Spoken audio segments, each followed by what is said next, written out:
अरे सुन के इतनी बात भूत पहिल की भरी गो है रोई। आज मुसीबती सर पे रे राजा के भैया डोली। अरे दुखी है राजा यति महलन में रोए रुदन मचाई। अरे तब श्री कृष्ण समझाई के लगे हैं ऐसे बानी। भगवान उसी समय कहने लगे, ओरे राजा तू हमें नाटक करके भगा देना चाहता है। सुन, पहले राजा मोई बचन दे दियो, अब सुन बेटा को मरण लेके फटिरो तेरो हियो। अरे फटिरो तेरो हियो राजा, फटिरो तेरो हियो, अब सुन बेटा को मरण लेके फटिरो तेरो हियो। तूने मुझे वचन दिया था कि मैं जो मांगूंगा मुझे वो ही मिलेगा, और अब तू क्या कह रहा है?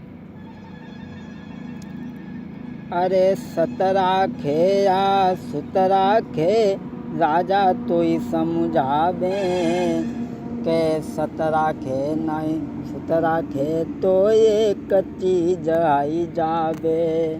सुन के इतनी बात भूप को सगयो है आई। बानी सुन के आजू संतन की हो सगयो कछुआई। तीनों संत कहने लगे हैं, दोनों संत, बाबा जी महाराज तुमने पहले तिरवाचा भरा है, जो मैं मांगूंगा मुझे वही मिलेगा, और अब तुम रानी से पूछ करके मुझे बताओगी। इसका मतलब तू मने नहीं करना चाहता, अपनी रानी से मने करवाना चाहता है। अरे तू ही कह दे तो हम वैसे ही भाग जाएंगे यहाँ से। राजन, या तो तुम पुत्र को बचाते हो तो तुम्हारा धर्म जा रहा है, और धर्म की ओर देखते हो तो पुत्र जाता है। एक चीज़ तो देखना ही पड़ेगा। तो राजा को होश आ गया, और राजा रो रो करके दुखी हो गया। कहने लगा, महाराज मेरे बेटा में थोरो मासू, महाराज नया फरे शेर तुम्हारो। रोई रोई के अजू राजा ने ऐसे वचन सुनाए। अरे बेटा की नारी है वो तो घर में रोई रोई मरी जाबे। कही भूपने बानी अजू नैनन में भर के पानी। राजा बड़ा ही दुखी हुआ, कहने लगा, मेरा इकलौता पुत्र है, मेरी रानी घर में रो रो करके मर जाएगी बिना बेटा के। ये तुमने क्या मांगा महाराज?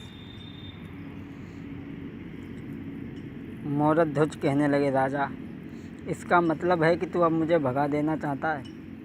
सुन, हे दान बहियो रे राजा, दानी ने न कष्ट को माना है। यदि दान दे त पर दुख भयो, तो वो दान कहाँ जुर्माना है। हे दान बहियो रे राजा, दानी ने कष्ट न माना है। यदि दान दे तिपे दुख भव, तो वो दानु कहाँ जुर्माना है। राजा दान वही है जो दानी ने कष्ट न माना हो।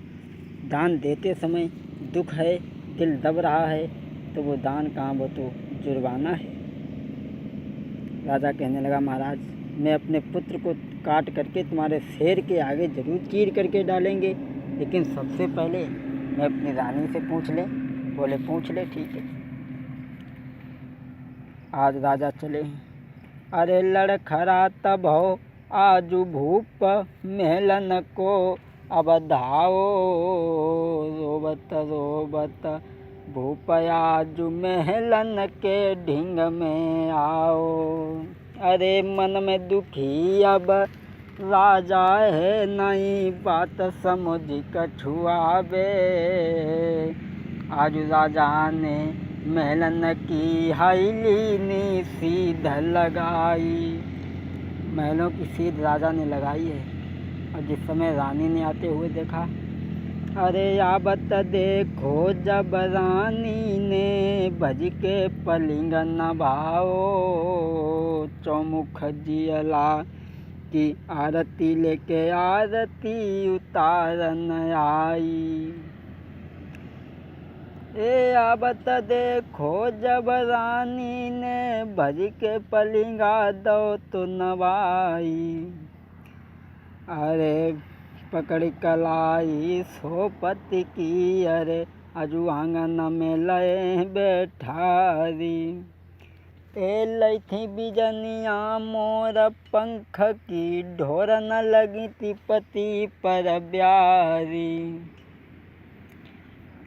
अरे हाथ जोड़ के पूछन लागी, काहे को रही उदासी छाई। हाथ जोड़ के रानी पूछे, राजा मोको दियो बताई।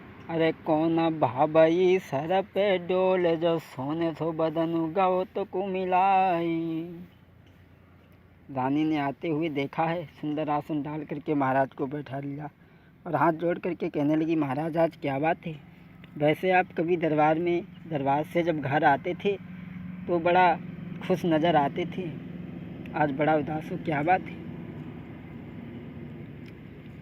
राजा रो रो करके कहने लगा, रानी सुनी है बातें जब राजा ने, हिलकी भरी गो रोई। सुनी रानी की बात भरे जलने न भई बेजाहे। दुई साधु रानी आजू रे द्वार पे आजू आए। दुई साधु रानी द्वार पे हमारे रानी आए।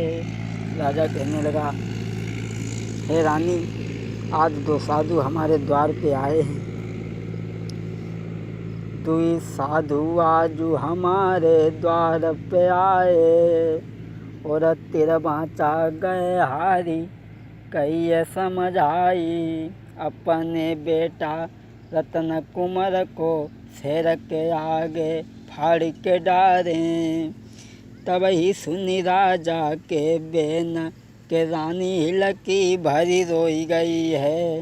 तब ही सुनी राजा के बेन के रानी हिलकी भरी रोई गई है।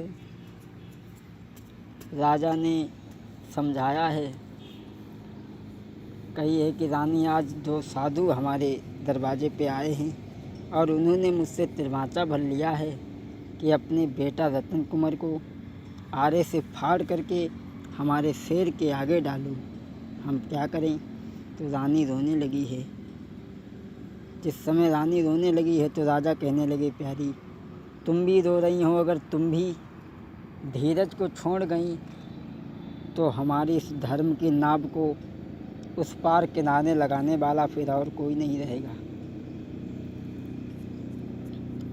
अरे रानी महलन में दुखी है और यति रही है रुधन मचाई। अरे कैसे डायनी बन के बेटा को, कैसे शेर के अगारे डरी हैं, और मैं बिलखी मरी गई हैं। रानी रो रही है। इधर महाराज मोरध्वज वहाँ से तो चले आते हैं और इधर रानी घुटनों में मूड देकर के मैया वो फपक के रो रही है। अरे इकलौता बेटा प्राणन प्यारो, कैसे मैया बनी है डायनी, कैसे शेर के आगे हम डारे, अरे डारे।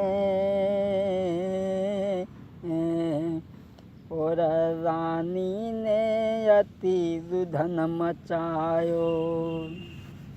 रानी बड़ा ही रो रही है। तब तक दासी आ जाती है और रानी ने दासी से कहा, ए दासी लई बुलाई कही समझाई, बहनी निक जारी और मेरे बेटा को टेरी के महल में बांधी लारी। ये चली दई बांधी रंग महल से, हाँ ये चली दई बांधी रंग महल से, मटकत चली मधुरिया चाली, पतली कमरी लचपची बहियाँ, गोरे हते भमीरी गाल, सुंदर नैना बड़ी बड़ी अखियाँ, कजरा तामे रहो सुहाई। ए बांधी चली दई रंग महल से, मटकत चली मधुरिया चाली, ए होठन लाली मांग सिंदूर, गले में हार रहो दिखलाई। ए उनटे पल्ला की साड़ी डारे, उनटे पल्ला की साड़ी पहने, चलत मेड़ी न सोध बिजाई। ये जा गई बांधी बा गई बांधी, और बांधी लगी बराबर जाई। एक खेले बेटा रत्न कुमार जहाँ, ता पे बांधी पहुँची गई जाई। ये हंस के अजू बांधी ने और बेटा को गोद में लो तो उठाई, और हंस के बांधी बोलन लागी, तो तेरी मैया रही बुलाई। अब तो सुनी बांधी की बात, ललाव अब फौरन चली दीनो। अब तो सुनी बांधी की बात, कुमार यार फौरन चली दीनो। बांधी ने जाकर के रतन कुमार जहाँ खेल रहा था उसे गोद में उठा लिया। कहने लगी, बेटा तुम्हारी माँ ने तुम्हें बुलाया है। रतन कुमार ने सुना कि हमारी माँ ने हमें बुलाया है तो कहने लगा, ठीक है चलो। चलने के लिए तैयार हुआ है।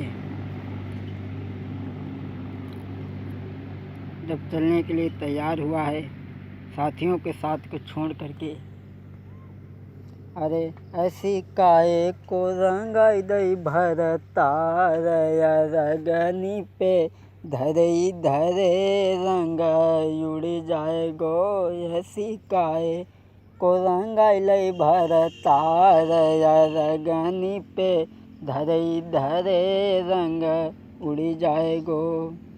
आज बेटा बांधी के साथ में